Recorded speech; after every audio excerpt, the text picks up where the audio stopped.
कुछ बच्चे ऐसे होते हैं जो बहुत ही मेधावी होते हैं, उनको सब चीज़ समझ में आ जाता है, लेकिन उनको नंबर सबसे ज़्यादा नहीं मिलते।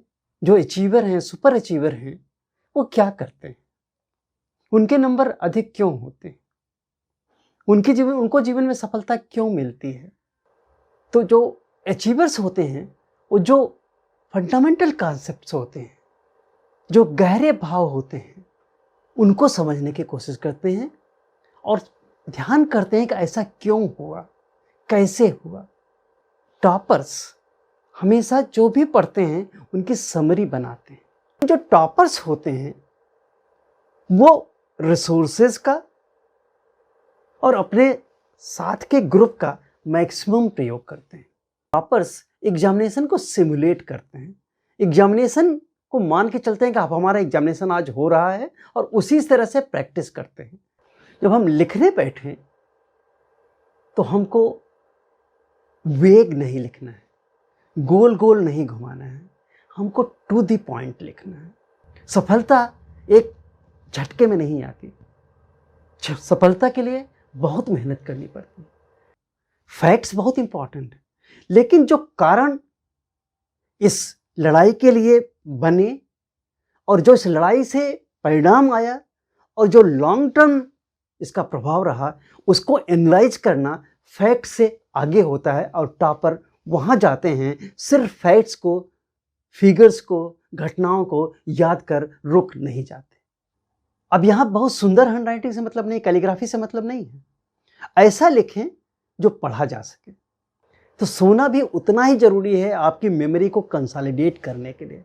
इसलिए सब्जियां, फल, दूध, पानी, हल्का भोजन लें और रेगुलर इंटरवल पे लेते रहें, भूखे न रहें। अगर भूखे पेट आप एग्जाम में जाएंगे तो शायद आपके मार्क्स कम हो जाएंगे, कि आपका ब्रेन उतना एक्टिव नहीं रहेगा। आप कोशिश करें कि सोते समय मोबाइल फ़ोन या कंप्यूटर या लैपटॉप आपके पास ना रहे, थोड़ा दूर रखा रहे। जिस समय एग्ज़ाम होता है उस समय आप न सोएं। अगर बोर्ड की परीक्षाएं आप दे रहे हो तो 10 से 1:30 बजे तक एग्ज़ाम होता है, 10 से 1:30 बजे तक घर में भी न सोएं, प्रोफेशनल लीव में भी न सोएं, छुट्टी में भी न सोएं।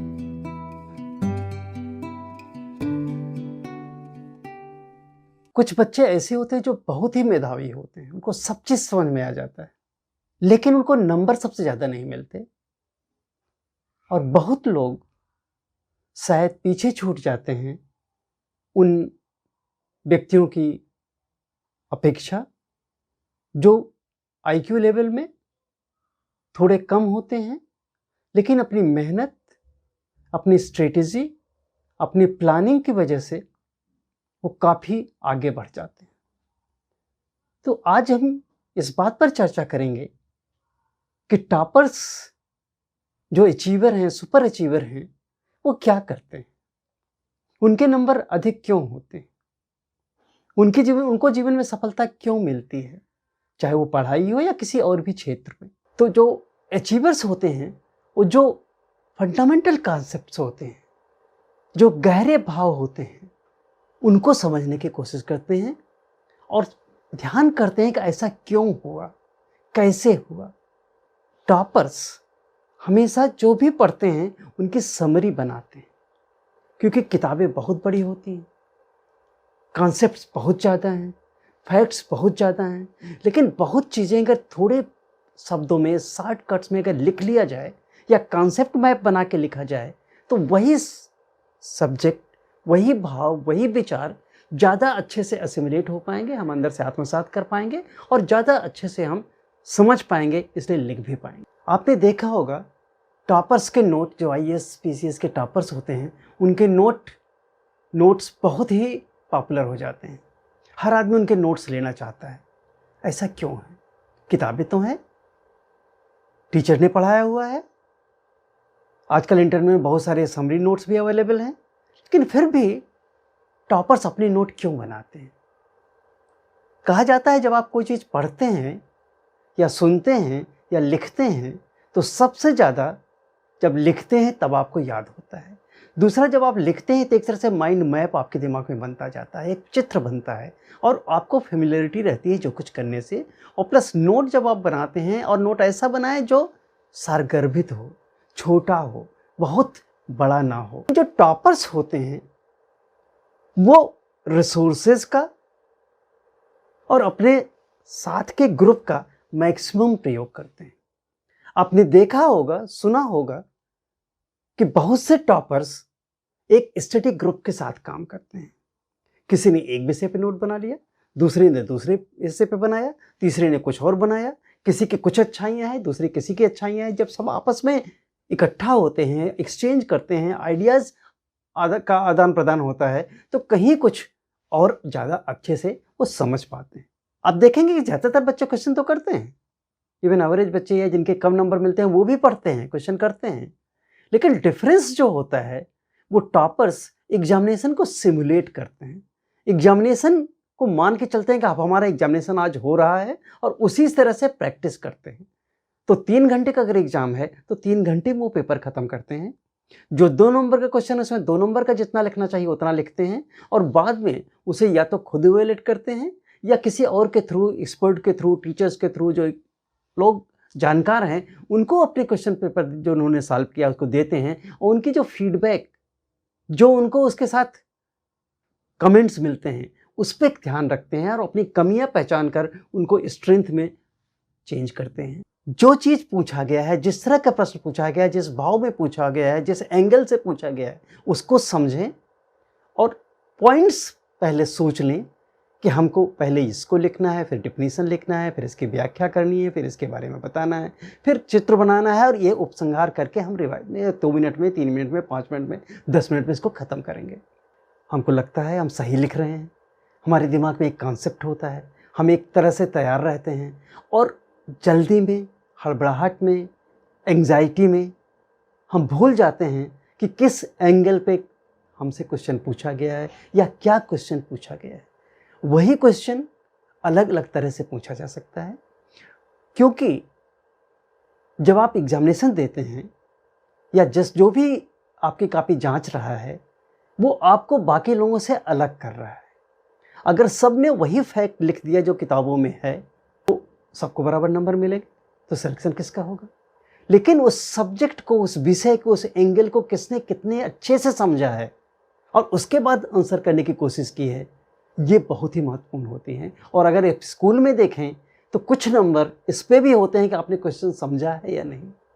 जब हम लिखने बैठें तो हमको वेग नहीं लिखना है, गोल गोल नहीं घुमाना है, हमको टू द पॉइंट लिखना है। जो पूछा गया है वही बताना है और जितना ही सारगर्भित हम लिख सकें उतना करने की ज़रूरत है, उतना ही समझने की ज़रूरत है, उतना ही लिखने की ज़रूरत है। बहुत बार जब हम एग्जामिनेशन में लिखते हैं तो हमको अपनी बातें समझाने की ज़रूरत पड़ती है, अपनी चीज़ें प्रूव करने की ज़रूरत पड़ती है। और बहुत बार अगर हमने एग्जाम्पल्स लिए, उदाहरण दिए या ऐसा कोई एविडेंस दिया जिसके वजह से हम अपनी बात को प्रूव कर पा रहे हैं तो ज़्यादा अच्छा हो। अगर आप कहना चाहते हैं नेहरू जी की विचारधारा नॉन अलाइन मूवमेंट कर लेकर ये थी, आप कह सकते हैं, लेकिन आप किसी भाषण को कोट कर सकें, किसी विषय पर उनकी वक्तृता आपको याद है तो उससे कुछ बातें लिख सकें, या किसी घटना में उन्होंने जो कहा है या जो परिणाम आया है उसको व्यक्त कर सकें, तो कहीं ना कहीं आपकी बात को बल मिलेगा और अपनी बात आप अच्छे से समझा पाएंगे। तो उदाहरण देना, किसी भी चीज़ को सिद्ध करने के लिए कुछ न कुछ प्रमाण देना हमको अच्छे मार्क्स की तरफ ले जाता है। आपने लिख दिया, अच्छे से लिख दिया, लेकिन अगर रिवाइज नहीं किया तो कुछ न कुछ गलती रहने की संभावना है। तो आप लास्ट के 5-10 मिनट इस तरह से लिखें कि 5-10 मिनट आपके पास ज़रूर मिल जाए सारे क्वेश्चन को देखने के लिए, सब आंसर कर लिया कि नहीं, सीक्वेंस नंबर सही है कि नहीं, और जो लिखा है वो सही है कि नहीं, कुछ इम्प्रूवमेंट की ज़रूरत है कि नहीं। हम अक्सर देखते हैं कि बच्चे लिखते समय टाइम मैनेजमेंट नहीं देख पाते। आप 2 मार्क्स के लिए जो लिखेंगे वो ऐसा नहीं होगा कि पूरे में से एक छोटा हिस्सा निकाल के रख लेंगे। आपको सारी चीज़ें सारगर्भित शब्दों में, छोटे वाक्यों में 2 मिनट में लिखना है अगर 5 मिनट का है तो उससे ज़्यादा लिखना है, और अगर 10 मिनट का है तो पूरा विस्तार से लिखना है। लेकिन कोई भी पॉइंट आपको छोड़ना नहीं है। संक्षेप में लिखना है, विस्तार में लिखना है या बहुत विस्तार में लिखना है, इसकी प्रैक्टिस आपको बार बार करनी पड़ेगी। और जिस तरह से जितना टाइम देना चाहिए उतना ही दिया जाए। पैनिक ना करें, अगर लगे कहीं गलती हो गई तो उसे छोड़कर आगे बढ़ जाएं। जिस क्वेश्चन में ज़्यादा टाइम लग रहा है उसे अगर लगे कि इससे हमारे 3 क्वेश्चन का नुकसान हो सकता है तो उसे वहाँ छोड़ दें, बाकी क्वेश्चन करें, लौट कर वहाँ वापस आएँ और फिर दोबारा करने की कोशिश करें। अगर आपको लगे आपको घबराहट है तो आप थोड़ी सी एक्सरसाइज करने की कोशिश करें। 2 मिनट के लिए लंबी सांस लें, पानी पिएं, दिमाग को थोड़ा शांत करें। जब आप पहली बार किसी चैप्टर को पढ़कर उसके बारे में लिखते हैं तो आपको लगता है 60% 50% के आसपास आप कर पा रहे हैं। लेकिन उसी को आप बार बार पढ़ेंगे, बार बार लिखेंगे, बार बार प्रैक्टिस करेंगे और कंटिन्यूअसली अपनी गलतियां सुधार कर आगे बढ़ने की कोशिश करेंगे तो आप में कंटिन्यूअस इम्प्रूवमेंट होगा और छोटे छोटे इंक्रीमेंट्स आगे चलकर बहुत बड़ी सफलता होती है। सफलता एक झटके में नहीं आती, सफलता के लिए बहुत मेहनत करनी पड़ती है। एक बार मेसी ने एक गोल किया था जिसकी वजह से उनकी टीम जीत गई थी। बाद में उन्होंने कहा कि इस एक गोल को करने के लिए हमने 15 साल प्रैक्टिस की है। तो वो जो आपने प्रैक्टिस की है, हर क्षण की है, वो कहीं ना कहीं आगे आपको फायदा देगी।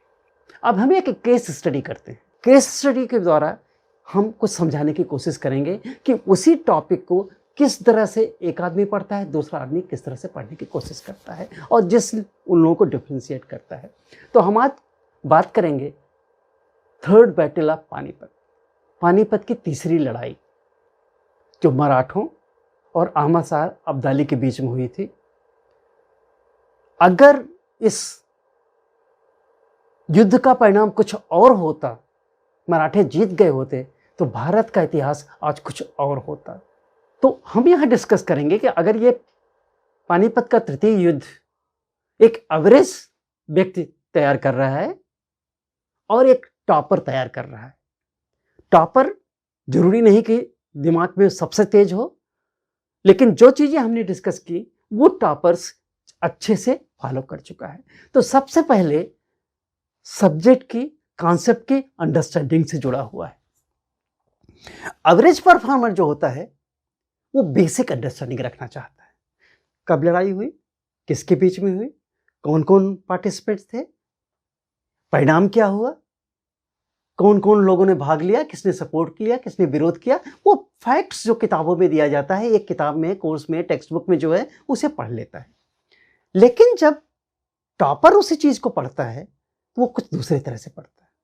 वो इसी युद्ध को देखता है, इसके सोशल इंपैक्ट क्या हुए, जियोग्राफिकल इंपैक्ट क्या हुए, और इससे भविष्य में जो कुछ हुआ वो बदल सकता था क्या, अगर कुछ और दूसरी तरह से होता तो क्या होता।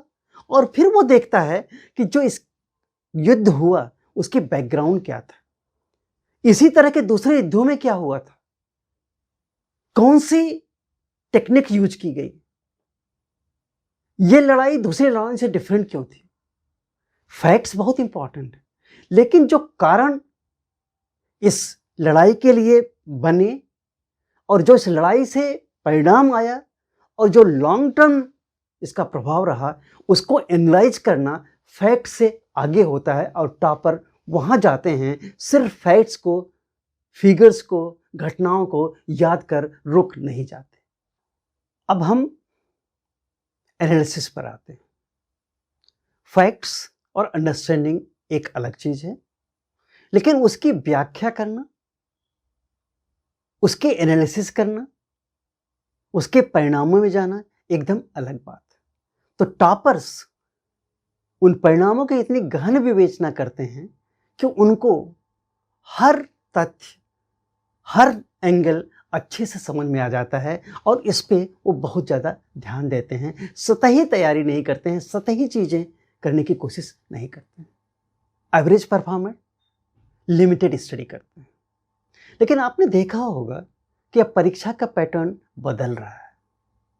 अब क्वेश्चन एनालिसिस पे पूछे जा रहे हैं, एनालिटिकल माइंड के लिए पूछे जा रहे हैं, आपकी क्रिटिकल थिंकिंग टेस्ट करने की बात हो रही है, आपकी नॉलेज और मेमोरी के टेस्ट के अलावा आपने इस सब्जेक्ट को, उस विषय को, उन घटनाओं को कैसे आत्मसात किया है, इस पे भी बहुत कुछ बात हो रही है। और जब टॉपर्स पढ़ते हैं तो वो किसी एक घटना को उस घटना के परिप्रेक्ष्य में नहीं देखते, वो ब्रॉडर परिप्रेक्ष्य में देखते हैं, एक समग्र रूप में देखते हैं। पूरे इतिहास को, भूत को, भविष्य को जोड़कर, वर्तमान को जोड़कर उनके परिणामों की विवेचना करते हैं। और तब जब वो लिखते हैं तो उनकी हर लाइन अपने आप में इतनी सारगर्भित और कंप्लीट होती है कि एग्जामिनर उनको मार्क देने के लिए मजबूर हो जाता है।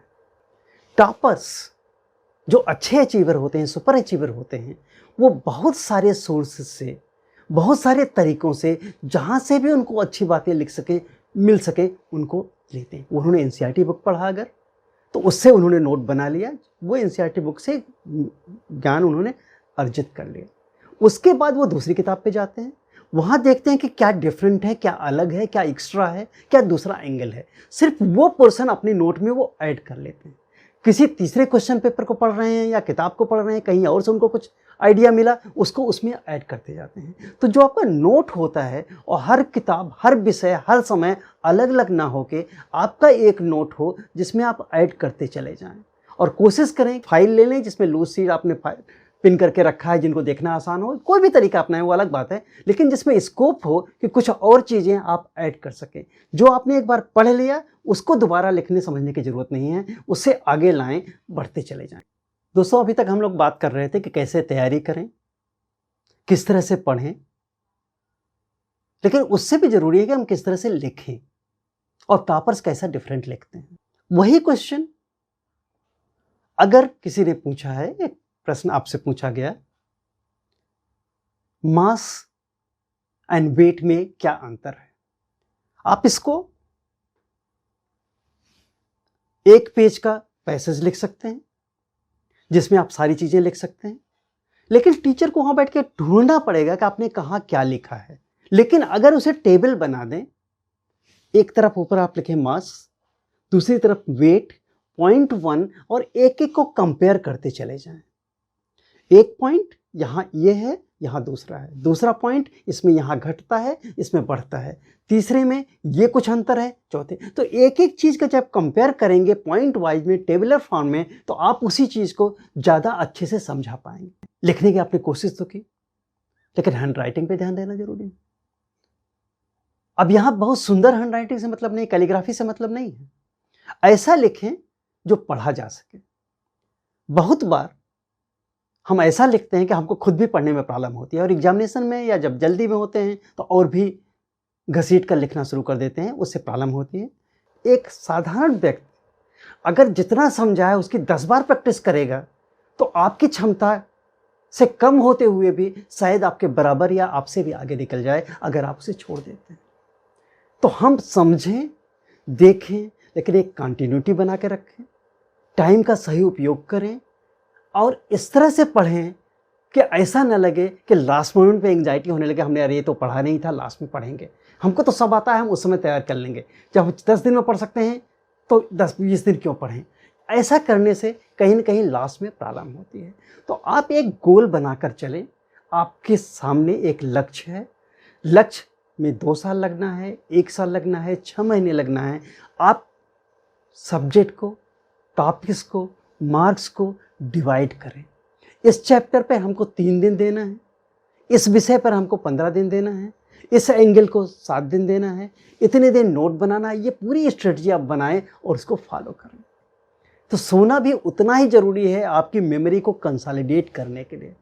अगर आपको ऐसी मेमोरी चाहिए जो चीज़ें आपको याद रहें, तो पढ़ने के तुरंत बाद अगर आप काम में लग जाएंगे, कहीं और लग जाएंगे, कुछ और कर लेंगे और सोएंगे नहीं, तो आपको प्रॉब्लम। अब ऐसा भी नहीं कि आपने एक चैप्टर पढ़ा, 1 घंटा पढ़ा, तो आपको 2 घंटे सोना है, ऐसा नहीं है। ज़्यादा खाने से नींद आती है। हम ये भी जानते हैं कि कुछ खाना खाने से नींद आती है ज़्यादा, कुछ खाना खाने से लेथार्जी आती है, कुछ खाना खाने से हमको परेशानियाँ होती हैं, कुछ से हम स्फूर्ति पाते हैं, कुछ से हम तरोताज़ा रहते हैं। इसलिए सब्जियाँ, फल, दूध, पानी, हल्का भोजन लें और रेगुलर इंटरवल पे लेते रहें, भूखे न रहें। अगर भूखे पेट आप एग्जाम में जाएंगे तो शायद आपके मार्क्स कम हो जाएंगे, कि आपका ब्रेन उतना एक्टिव नहीं रहेगा। अब हम चलिए एक और बहुत ही विवादास्पद टॉपिक पर बात कर लें। कोचिंग, ट्यूशन कितना ज़रूरी है और ज़रूरी है या नहीं। आज ये फैशन है, हम इसे फैशन ही कहेंगे कि हर व्यक्ति को लगता है कि जब तक ट्यूशन या कोचिंग में नहीं जाएगा वो कुछ नहीं कर पाएगा।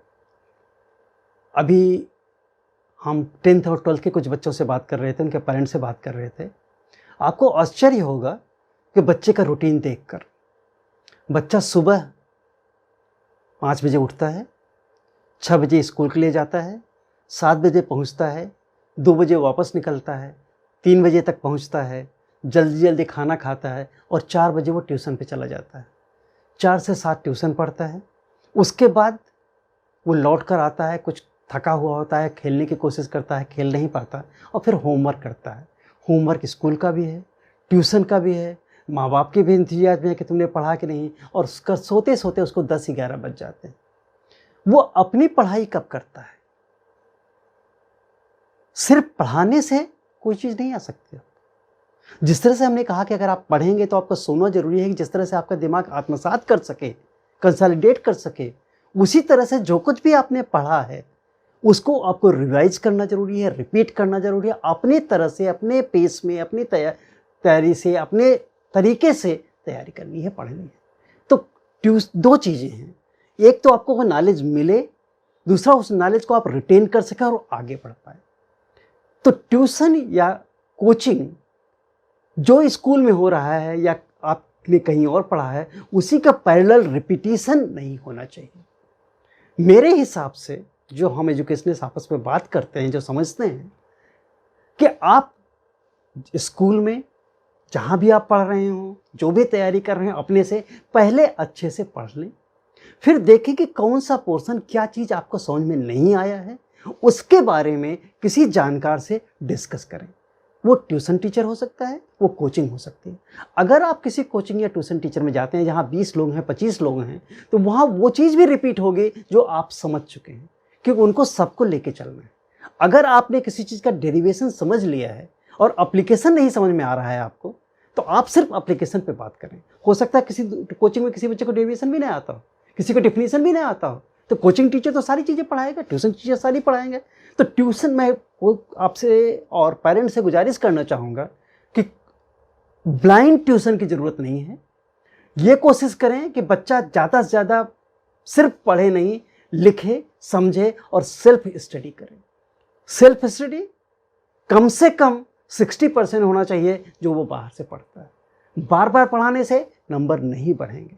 सब कुछ समझ में आ जाएगा, लेकिन लिखना नहीं आया, प्रयास करना नहीं आया, सोर्सेज नहीं आया, एनालाइज नहीं किया, तो कहीं कुछ नहीं कर पाएगा। इस पे ध्यान दें, बच्चे के साथ बैठकर सोचें, टीचर से बात करें कि कहाँ गलतियाँ हो रही हैं, क्या चीज़ें हो रही हैं। हो सकता है हफ्ते में 1 दिन ट्यूशन की ज़रूरत पड़े, हो सकता है महीने में 2 दिन की ज़रूरत पड़े, हो सकता है डेली ज़रूरत पड़े।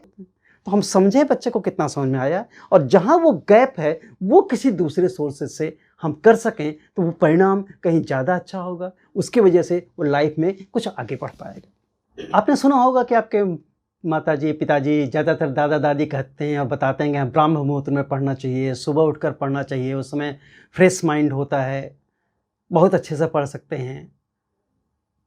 और ये तब सही था बहुत ज़्यादा जब हम छोटे थे, जब बिजली नहीं थी, अंधेरा होता था, तो लालटेन की रोशनी में, दिए में पढ़ना और दिन के पढ़ने में डिफरेंस होता था।